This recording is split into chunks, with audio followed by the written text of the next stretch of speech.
큰 은혜를 베푸셔서 237개 나라 살 수 있는 언약의 백성들이 되게 하여 주옵소서.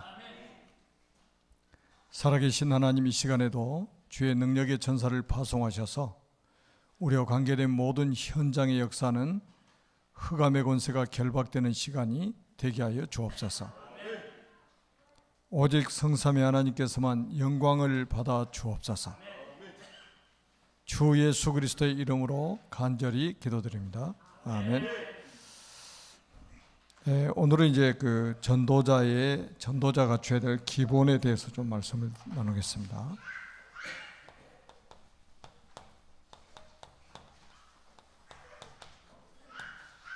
자, 우리 신앙 고백 한번 하겠습니다. 시작. 주는 그리스도시요 살아계신 하나님의 아들이십니다. 아멘. 지난주 주일날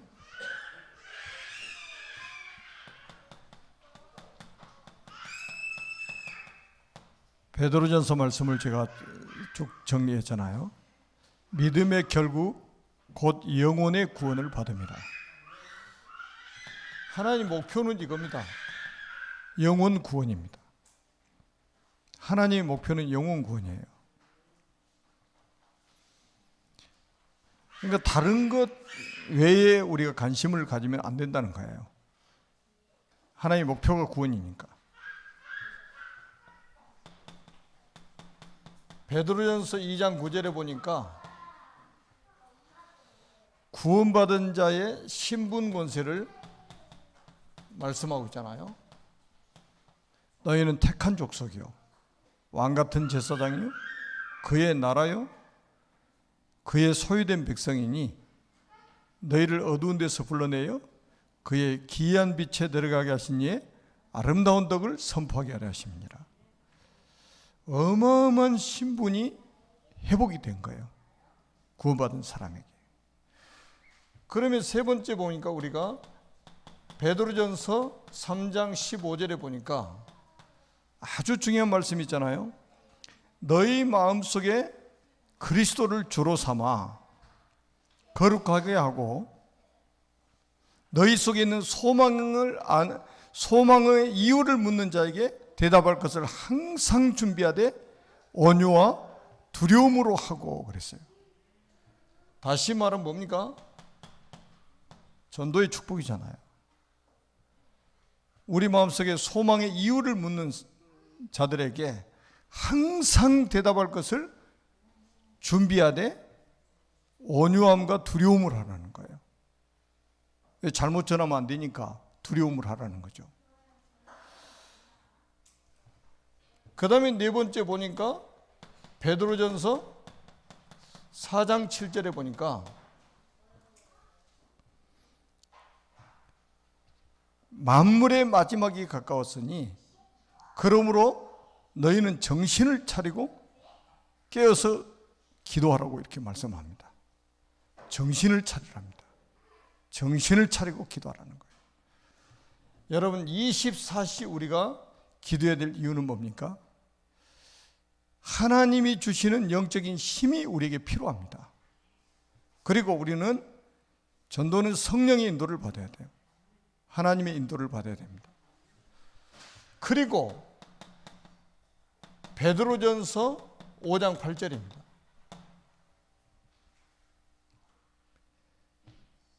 너희 대적 마귀가 우는 사자와 같이 두루다니며 삼킬 자를 찾나니. 우리가 영적 싸움을 해야 될 것을 말씀하고 있는 겁니다. 이게요 다 은혜 받고 집에 돌아가면 신방 와 있습니다. 그럼 보세요. 산에 가서 실컷 철회하고 집에 돌아오면 집에 신방 와가지고 뒤집어 버리잖아요. 40일 금식하고 돌아왔는데 집에 오면 신방 따가서 40일 금식하면서 은혜 받은 거 다 뒤집어 놓는 거예요. 그게 바로 마귀입니다. 마귀가 하는 짓이에요. 우리의 싸움은 혈과 육에 대한 싸움이 아닙니다. 이 통치자들과 권세자들, 하늘에 있는 악의 영들과의 싸움이라고 에베소 6장에 바울 사도가 이야기했잖아요. 여러분, 사람과 싸우는 것은 바보죠. 우리는 영적 싸움을 하는 거예요. 여러분, 진짜 여러분 가정에 역사는 이 마귀 사단, 이 권세가 결박되도록 싸워야 돼요. 강한 자가 결박이 되어야만이 우리가 사람을 살 수 있다 이 말이에요. 사자가 언제 포효합니까? 사냥하러 나가기 전에 포효를 합니다. 배부를 때는 탁 자요. 소화 딱 되고 난 배가 고프잖아요. 사냥하러 갈 때 으르릉 하고 한번 소리 지르고 그리고 이제 사냥하러 나가는 거예요. 딱 마귀가 이렇게 한다 이 말이죠. 시도 때도 없이 신방 와서 사람을 속이는 이 사단, 이것과 싸우는 거예요. 교회가 이것 때문에 싸우는 거예요. 음부의 권세가 이기지 못할 것이다. 이 말은 왜 우리에게 이런 권세를 주셨습니까? 영적 싸움을 해야 되기 때문입니다. 그래서 여러분들이 그 주일날 3대지에 제가 결론에 쭉 정리했던 이 말씀을 다시 한번 깊이 한번 묵상해 보십시오.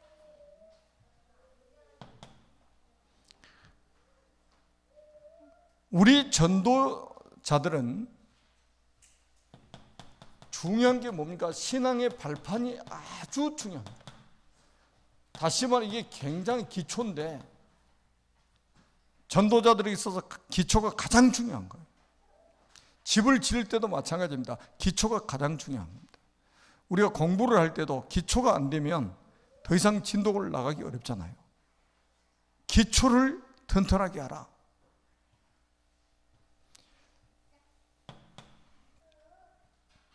전도자는 하나님의 절대 주권을 인정해야 됩니다.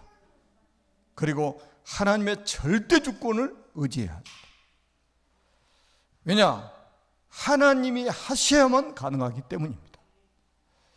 전도는 우리가 하는 것 같지만 우리가 하는 게 아니에요. 하나님이 하셔야만 가능해요.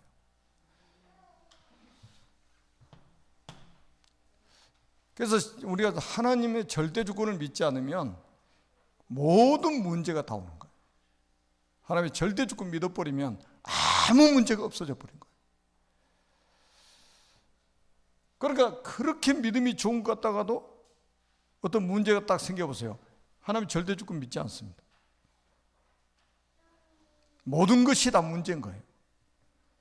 그런데 하나님의 절대 주권 믿으면 진짜 문제가 없어져 버린다니까요. 그리고 뭡니까? 하나님께서 모든 당신의 뜻을 예수 그리스도 안에서 이루어 가십니다.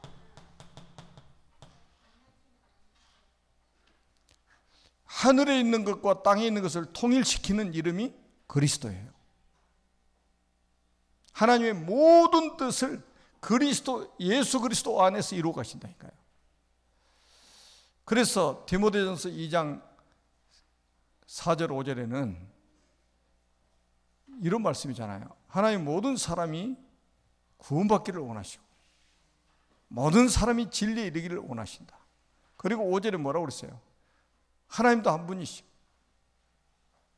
하나님과 사람 사이의 중보자도 한 분이시니 곧 사람이신 그리스도 예수시니라. 여러분, 예수 그리스도 안에서만 이루어지는 거예요. 여러분 그 인터넷에 요즘에 그 기독교 영화 같은 거 많이 올라와 있더라고요. 그 이제 밑에 딱 보면 그 하나님의 전능 신교인가 그 있어요. 이단이거든요. 그거. 딱 기독교처럼 만들어 가지고 그게 이제 중국에서 굉장히 말썽이 많은 거예요. 잘못하면 속습니다. 예수 그리스도를 통하지 않고는 하나님 우리를 만나 주실 수가 없는 거예요. 왜? 중보자가 예수 그리스도니까. 우리가 하나님 앞에 나가는 것도 그리스도 없이는 하나님께 나갈 수가 없는 거예요. 그리고 세 번째는 뭐냐면 성령께서 우리가 복음 전하는 그 모든 상황을 인도해 가십니다. 성령의 역사를 믿어야 돼요.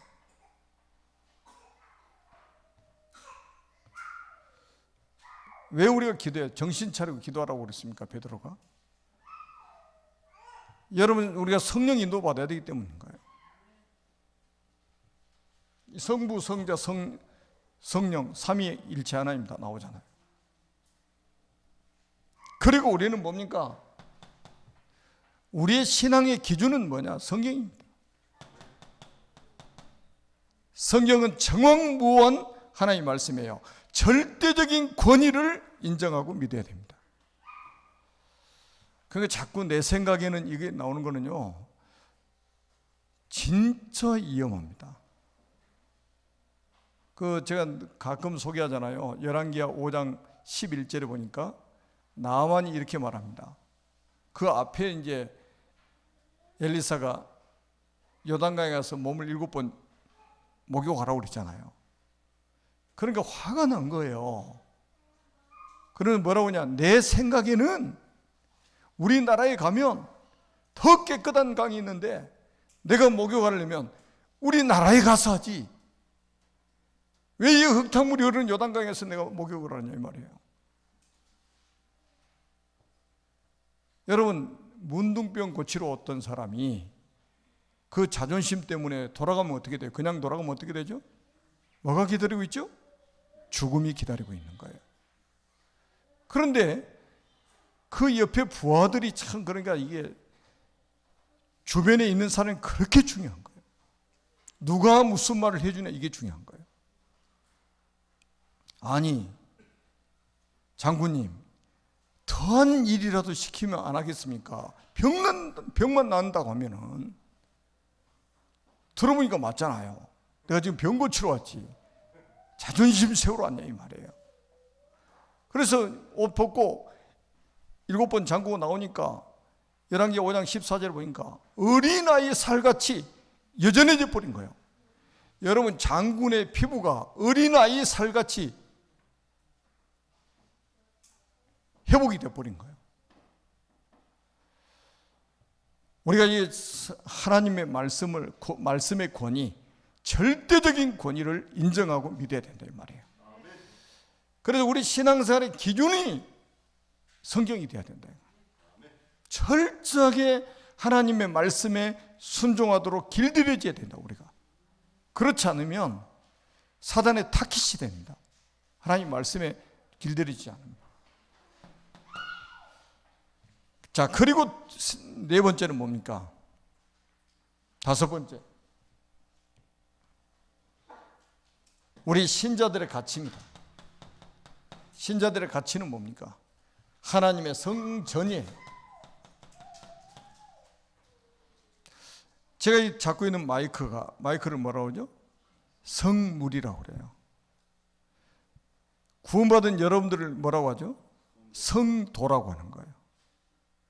건물이 구별되면 뭐라고 그래요? 성전이라고 하는 거예요. 그러니까 똑같은 사람인데 구원받으면 성도라고 하는 거예요.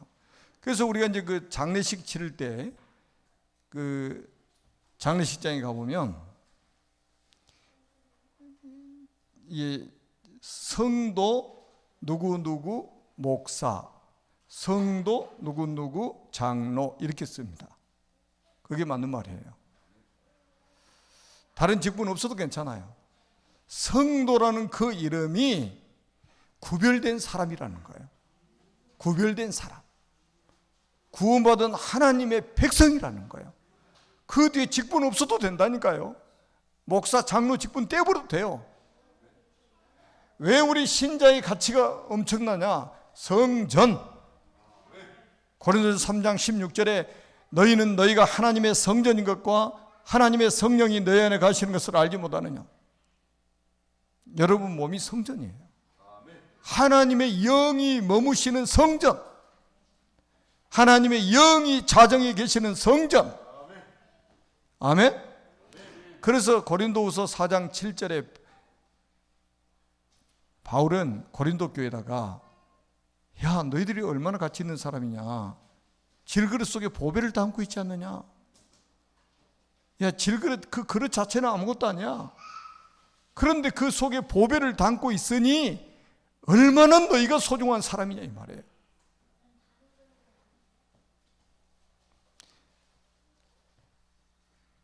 그러니까 뭐 엄청나게 비싼 도자기 가지고 고양이 밥그릇 하고 있는 사람도 있으니까 가치를 모르니까 그러는 거예요. 가치를 모르니까. 여러분, 자기 인생의 가치를 모르면요 막 살게 되고 함부로 말하게 되고 늘 원망 불평 속에 살게 됩니다. 자기 가치를 모르면. 그래서 제가 가끔가다 문자 이렇게 보내거나 카톡 보낼 때 그래요. 새가족들에게는 보배롭고 존귀한 누구누구. 성경에 나와 있잖아요. 보배롭고 존귀한 누구누구. 당신의 가치를 알아 이거예요. 여러분들이 이제 다 알고 계시니까 제가 우리 장로님들한테 뭐 보배롭고 존귀한 장로님 이렇게 안 해도 본인들의 가치를 아시니까. 근데 새가족들은 그게 아니에요. 내가 새가족이 뭐를 할 수 있나? 천만의 말씀이요. 보배롭고 존귀한 사람입니다. 구별된 사람. 하나님의 성전이에요. 아멘? 확신을 가지시라니까요. 그러니까 우리 전도자들이 가장 먼저 갖춰야 될 것은 신앙의 발판이라 이 말이에요. 6번째입니다. 자, 중요한 게 뭡니까? 여러분들이 처한 장소가 바로 뭐냐? 선교지라.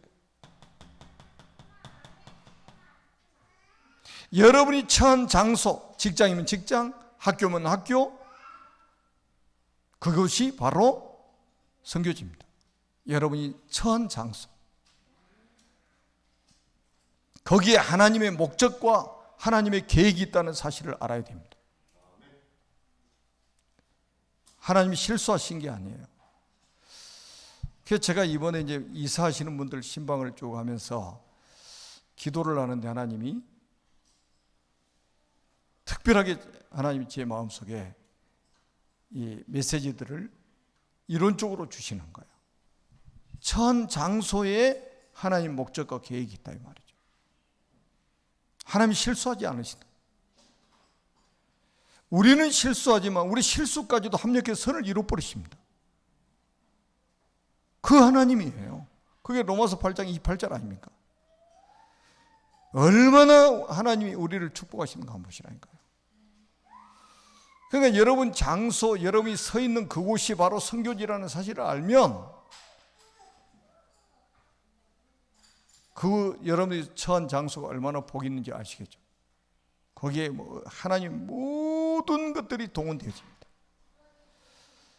그리고 7번째입니다. 하나님은 인간의 생사화복을 주관하십니다. 아멘? 누가 이 세상에 우리를 보내셨습니까? 하나님 보내시는 거예요. 우리를 누가 데려가십니까? 하나님이 데려가시는 거예요. 이 땅에서 복을 받고 화를 당하게 하신 분이 하나님이신 거예요. 생사복이 하나님의 손에 달려있다. 그러니까 우리가 예쓰고 막 한다고 해서 되는 게 아니에요. 생사화복이 하나님에게 있다. 그리고 우리 인간은 뭡니까? 모든 인간은 시한부 인생이다. 히브리서 9장 27절에 말씀했잖아요. 한 번 죽는 것은 사람에게 정해진 것이요 그 후에는 심판이 있으리. 놀랍죠? 태어나는 순간부터 우리는 죽음을 향해서 달려갑니다. 죽음을 향해서 달려가요.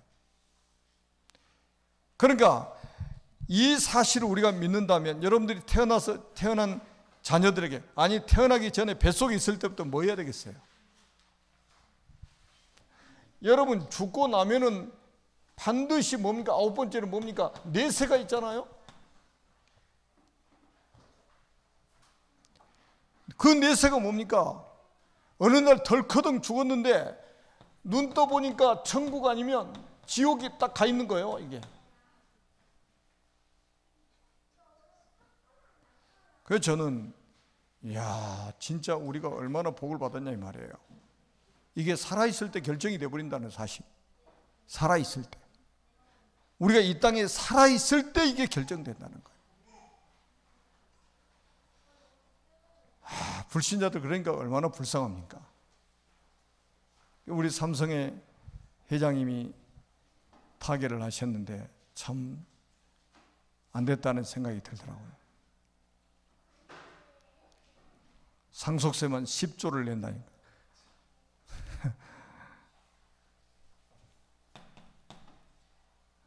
그러니 재산이 얼마나 많다는 겁니까? 자, 하나님은 반드시 세계복음을 이루십니다. 그래서 전도자에게 그 일에 심부름하는 사람에게는 반드시 상급을 주시는 거예요. 그래서 그 다니엘서 12장 3절에 보니까 다니엘을 통해 이런 메시지 주셨잖아요. 많은 사람 옳은 대로 돌아오게 하는 자는 하늘의 별과 같이 빛날 것이다. 여러분, 스타가 될 것이다. 나는 그 참 애들이 막 연예인들 보고요, 막 사인 받으러 돌아다니고요, 일본 여자들 뭐 연사마 본다고 막 한국에 찾아오고 비행기 타고 정말로 정신 이상한 사람들이죠, 정말. 여러분이 스타라니까. 어린 소자 하나에게 냉수 한 그릇을 대접하는 것도 결단코 그 상을 잃지 않겠다고 마태복음 10장 40절에서 42절에 말씀하셨잖아요. 어마어마한 상급을 하나님께 주신다 이 말이에요. 전도 하나도 안 해도 천국 갑니다. 근데 뭐가 없어요? 상급이 달라요. 상급이. 이게 공평한 거예요. 여러분 생각해보세요. 그 십자가에 예수님 돌아가실 때 좌우편에 강도들이 있었잖아요. 하나는 예수님 조롱하고 하나는 거기서 회개하고 예수 믿었잖아요. 그리고 네가 나와 오늘 낙원에 같이 갈 것이다. 그래서 진짜 아슬아슬하게 구원받았어요. 아무 값없이 구원받는다는 걸 보여주고 있는 거죠. 그런데 복음 전하다가 순교까지 한 사람하고 그렇게 죽는 사람하고 똑같다면 그게 불공평하죠. 상급 면에서는. 전도자에게 뭐가 있다고요? 상급이 있다. 그리고 두 번째는 뭐냐? 하나님의 목적이 있어요. 하나님의 목적.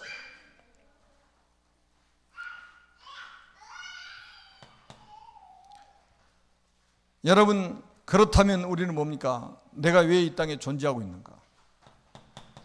나의 존재 이유, 이거를 생각해 봐야 됩니다. 나의 존재 이유를 생각해 봐야 돼요. 밥 세 끼 먹고 살다가 갈 것이냐, 그렇게 태어났느냐 이 말이죠.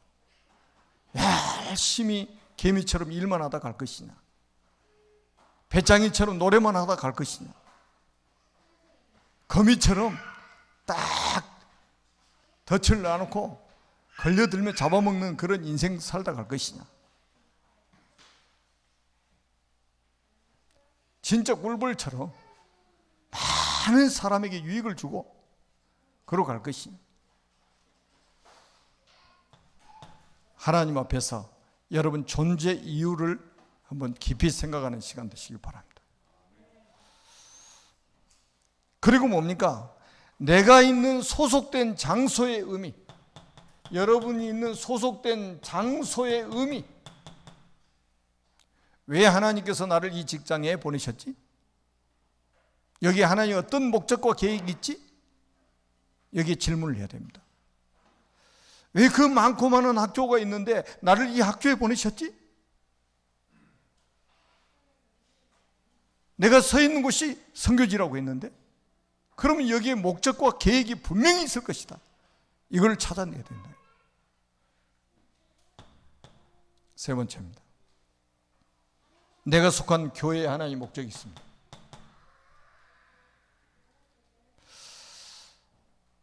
제가 신앙생활을 이렇게 지금까지 쭉 하면서 교회를 소중하게 여기고 하는 사람 다 축복받아요.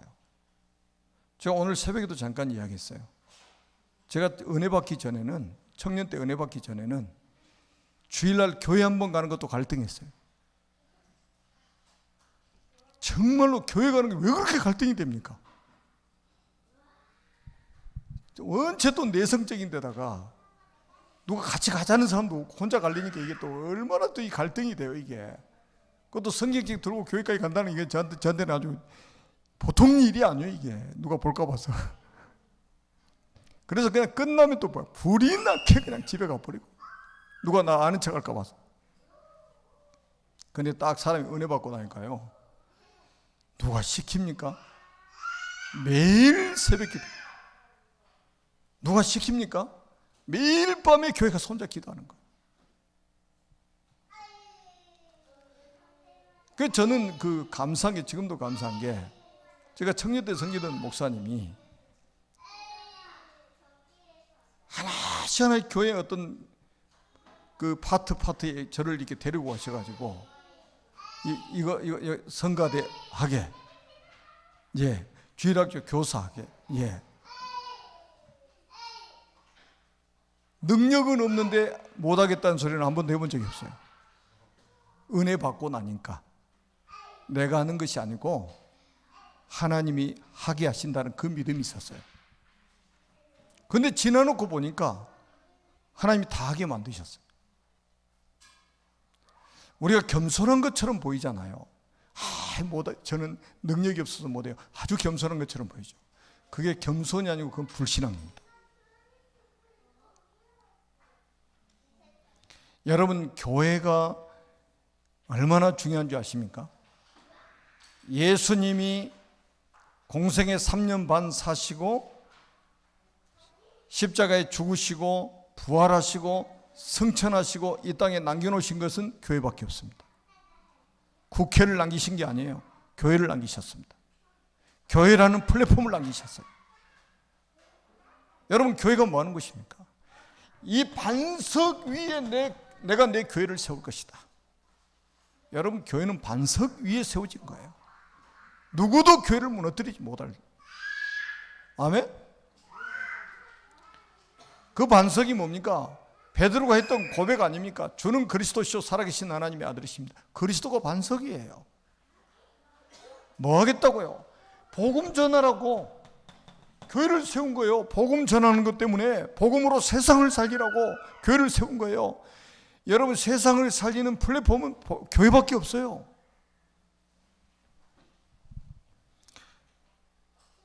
그러니까 지금 한번 보세요. 여러분, 그 교회 대면 모임 못하게 하는 거, 이거 되게 은혜 받으면 큰일 나요. 집에서 이게 한 몇 달 들여보니까 너무 편하거든요. 뭐 씻지 않고 그냥 아주 그냥 잠옷바람에 그냥 TV만 켜면 나오네. 이렇게 몇 달, 몇 년만 딱 가면 완전히 다 죽어버리는 거예요. 지금 우리 한국교회 비대면이 시작되면서 교회 문 닫는 개척교회 엄청나게 많아졌답니다. 여러분, 교회는요, 누가 세웠냐? 주님이 직접 세운 거라니까요. 내가 이 반석에 내 교회를 세우리. 그리고 뭡니까? 음부의 권세가 이기지 못할 것이다. 완전히 승리를 보장하셨잖아요. 어떻게 복음을 이깁니까? 그리스도를 누가 이깁니까? 사단이 그리스도 이길 수 있습니까? 지구의 78억이 되는 인구가 그리스도를 이길 수 있습니까? 그래서 여러분이 망하지 않는 거예요. 그래서 여러분이 실패할 수가 없는 거예요. 아멘? 음부의 권세가 이기지 못한다고 말씀하셨잖아요. 그리고 천국 열쇠를 내가 내게 준다 이 말이에요. 완전히 기도해서 응답받아서 증인으로 서도록 하나님께서 천국 열쇠까지 주셨다. 그 열쇠가 그리스도 이름 아닙니까? 내 이름으로 무엇이든 요구하면 내가 시행하겠다. 여러분 정말 행복하십니까? 정말로 복음 때문에 행복하십니까? 그럼 여러분 승리하신 거예요.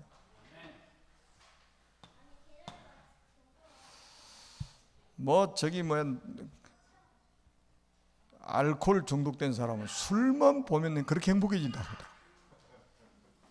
노름하는 사람 있잖아요. 하투짝만 딱 보면 아주 그냥 눈에서부터 빛이 나고 막 그냥. 마약하는 사람이면 마약만 보면 아주 그렇게 황홀해진대요.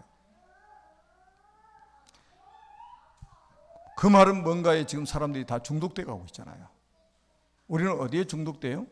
복음의 중독자들이 돼야 된다. 복음 듣기만 하면 행복하고, 내가 복음 말하는데도 행복하고, 복음 중독자가 돼야 돼요.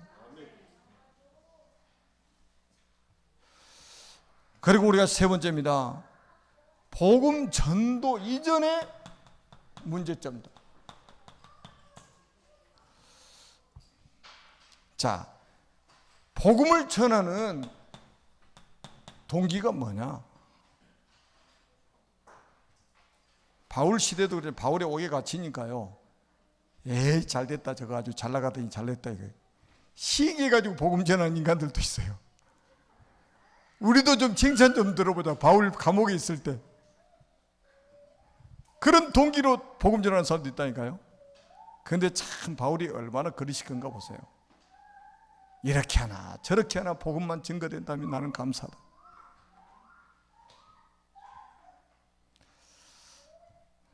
그러니까 결국 바울은 뭡니까? 복음이 증거되기를 원하는 거죠.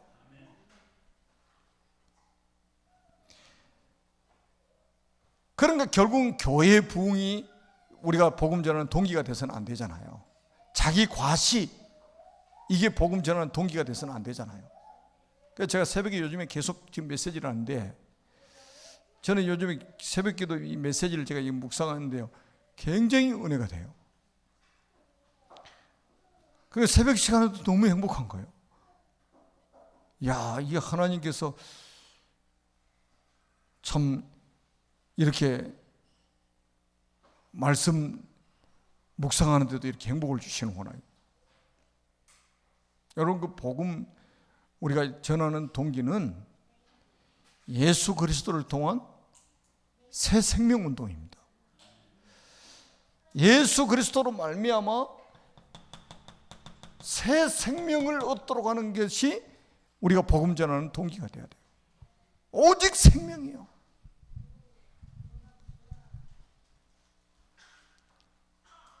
그 요즘에는 물건 팔러 다니는 사람들이 또 복음 전한다는 핑계로 물건 팔려고 하는 사람들이 있다는. 그런 잘못된 동기를 가지고 있으면 나중에 큰 문제 옵니다. 우리는 동기가 순수해야 돼요. 오직 생명. 오직 생명. 왜냐? 여러분, 인간의 문제를 제대로 봐버리면요, 복음 아닌 다른 것을 말할 수가 없는 거예요. 왜 바울이 다른 복음 전하면 저주받는다고 그랬겠어요? 하늘에서 온 천사라도 다른 복음 전하면 저주받는다고 했겠어요? 창세기 3장 문제는 복음이 아니면 해결이 안 되기 때문에 그런 거예요. 다른 것 자꾸 이야기하지 말라 이거예요. 그 다음에 방법입니다. 방법. 여러분 잘 아시잖아요. 사도행전 13장 48절. 영생 주시기로 작정된 자는 다 믿더라. 이 사람을 찾아 나가는 게 전도입니다. 이 사람은 숨겨져 있어요. 이단들이 아무리 돌아다니도 못 만나요. 하나님이 딱 숨겨놓으셨어요. 이 사람은 어디만 반응하냐? 복음에만 딱 반응합니다. 그러니까 복음 아닌 다른 것을 말하면 이 사람은 하나님 못 듣도록 만들어버리는 거예요. 그러니까 전도는 어려워요? 쉬워요? 쉽다는 말이 그거예요. 그런데 보니까 에베소서 1장 4절에 보니까 창세 전에 그리스도 안에서 택정하셨다는 거예요. 창세 전에 택하셨다는 거예요. 이 사람을 찾아 나가는 게 전도라 이 말이에요. 이 사람은 숨겨져 있다니까요. 그러니까 우리가 있잖아요, 내가 설명을 잘해가지고 설득을 해가지고 이 사람이 구원받았다? 큰일 날 소리입니다. 전도는 우리가 자랑할 게 없는 것이 하나님이 영생주로 작정해 놓으셨다니까요. 그런데 우리가 가서 그 심부름하는 거예요. 거기다가 그 심부름하는데 쓰임받는 게 또 얼마나 감사합니까? 그죠? 하나님이 나를 사용하신다는 가장 확실한 증거, 영생주시로 작정된 자를 계속 만나는 거예요. 무능한 내가 복음을 말했더니 이 사람은 그 시간표에 살아나 버린 거예요. 이 한 사람만 살아난 게 아니고 그 가족들 다 살아나는 거예요. 그 가족만 살아나는 게 아니에요. 그 친척들까지 다 살아나는 거예요. 친구들이 막 살아나는 거예요. 땅콩처럼 막 그냥 걸려드는 거예요.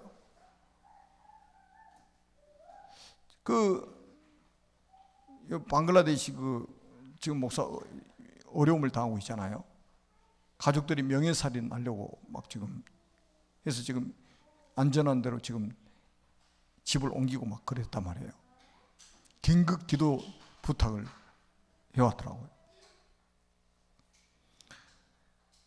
그런데 그분이 우리 한국의 여집사님 한 분이 그분 전도해 놓고 그 근로자로 와 있는 그 사람을 전도해 놓고 교통사고로 세상을 떠난 거예요. 양육을 하다가. 근데 그 사람이 신학을 해서 목사가 돼가지고 방글라데시 가서 막 역사가 막 일어나는 거예요. 나는 그 집사님 받을 상급 얼마나 크겠습니까? 그래.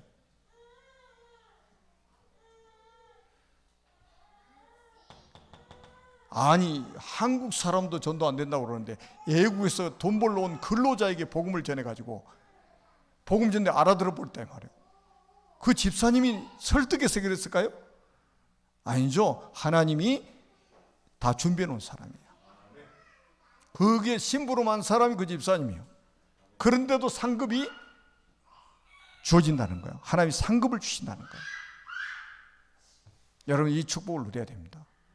그래서 우리는 설득하는 것이 아니고 전도는 뭐 하는 거냐? 선포하는 거예요. 선포하는 거. 그래서 절대요, 여러분 논쟁하지 마세요. 힘 다 빠집니다. 그 논쟁을 절대로 전도 현장에 논쟁하지 마세요. 주로 논쟁하는 사람들이 이단들이나 그 다음에 이제 옛날에 교회 다녔다가 교회에 대해서 아주 안 좋은 잘못된 이미지를 가지고 있는 사람 있잖아요. 이 사람들이 자꾸 말도 안 되는 질문을 해가지고 논쟁하게 만드는 거예요. 거기에 걸려들면 안 돼요. 우리가 아무리 내가 복음을 실력이 있다 할지라도요, 논쟁은 아니에요. 복음은 예수가 그리스도라고 선포하는 겁니다. 그러면 이 영생주로 작정된 자가 그 복음 듣고 살아나는 거예요. 생명을 얻게 되는 거예요. 여기에 대한 우리는 확신을 가져야 됩니다. 그리고 우리 세 번째는 뭡니까? 그래서 우리는 성령의 인도를 받아야 됩니다. 이 사람이 어디인지 어떻게 합니까? 그런데 하나님의 깊은 것이라도 통달하시는 성령께서 창세전부터 그리스도 안에 택한 사람을 하나님 준비해 놓고 기다리고 계시는 거예요. 나는 우리 여기 저 뒤에 김갑성 권사님 뒤에 앉아 계시잖아요. 여기 교회라고 땅 빌려주고는 집에서 천수경 듣고 막 그러신 분이에요. 그렇죠. 옥렬함 절에 가족들이 다니시고. 근데 지금 보니까 랩런트들이 막 자라나고 있잖아요. 이게 기적입니다. 누가 하신 거예요, 지금? 하나님이 하신 거 아닙니까? 나는 이제 세연이 셈이 막 보면 너무 이쁜 거예요, 애들이. 제가 알잖아요. 처음 시작부터 알잖아요. 저 스페인에 가는 큰딸 아이들도 얼마나 더 좀 복음 안에 잘 자라고 있습니까?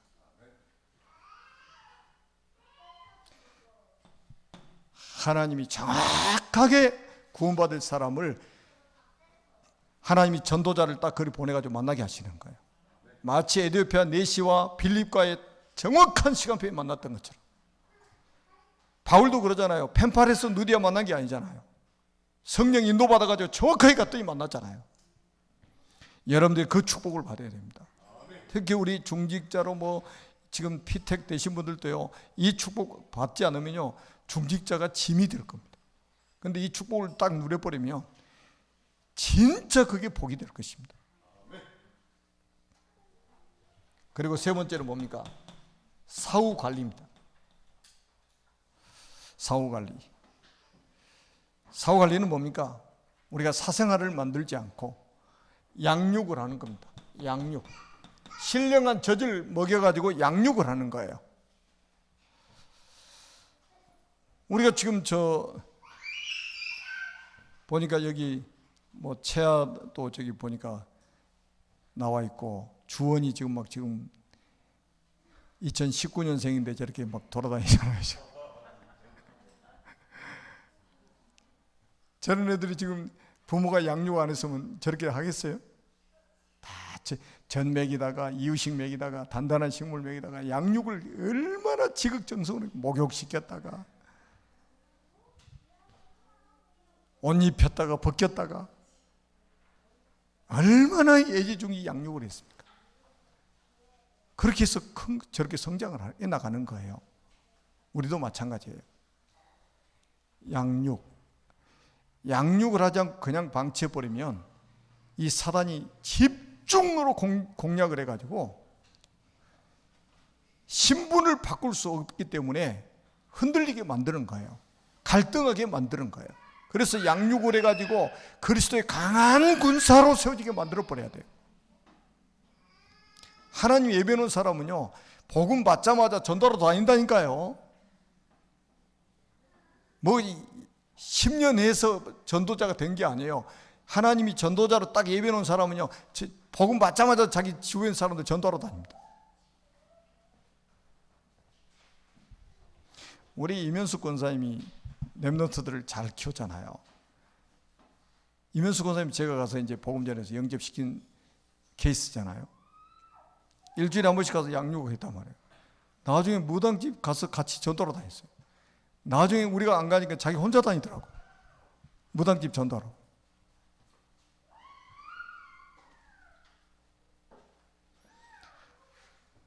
결론입니다.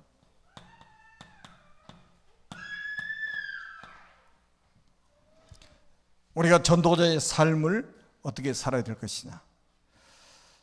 우리는 예수님이 이렇게 말씀하셨잖아요. 나를 따르라. 우리는 예수 그리스도를 따르는 자가 되어야 됩니다. 전도자는 예수 그리스도를 따르는 자예요. 그리고 두 번째는 뭡니까? 섬기는 종의 모습. 섬기는 종의 모습. 항상 섬기는 자세. 예수님도 그랬잖아요. 섬김의 본을 보이셨잖아요. 요한복음 13장에 보니까 제자들의 발을 씻겨주시고, 내가 너희 본을 보인 것처럼 너희도 이렇게 하라. 그래서 제가 계속 반복해서 말씀드리는 거, 옛날부터 계속 제가 말씀해요. 교회 직분은 승진이 아니고 진급이 아니고 오히려 더 낮아지는 자리로 가는 것이다. 왜? 섬겨야 되기 때문에. 그리고 우리는 세 번째 뭡니까? 버리는 삶을 살아야 됩니다.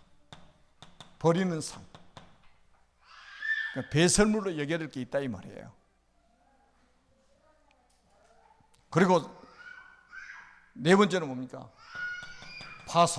파송된 자. 여러분 쉽게 말해서 전도를 큰 관점에서 생각한다면 영접, 양육, 제자, 파송입니다. 이 네 단계를 전부 전도 운동이라고 하는 거예요. 그러니까 영접시키는 것만 전도 운동이 아니고 영접한 사람을 양육해서 제자화시키고 결국은 파송까지 하는 거예요. 이걸 전도 운동이라고 하는 겁니다. 저와 여러분을 통해서 새로운 하나님의 역사가 시작되기를 주님의 이름으로 축복합니다. 살아계신 하나님 은혜를 진심으로 감사합니다. 특별히 우리 아사님 하늘 교회를 세우시고 237개 나라 살리는 이 전도 대열에, 언약의 대열에, 빛의 대열에 세워주신 것을 감사합니다. 하나님의 영에 감동된 사람들이 되어서 세상을 살리는 최고의 전도자들이 되게 하여 주시옵소서. 성삼위 하나님께 최고의 영광을 돌려드리는 삶이 되게 하여 주시옵소서. 예수 그리스도의 이름으로 간절히 축복하며 기도드립니다. 아멘.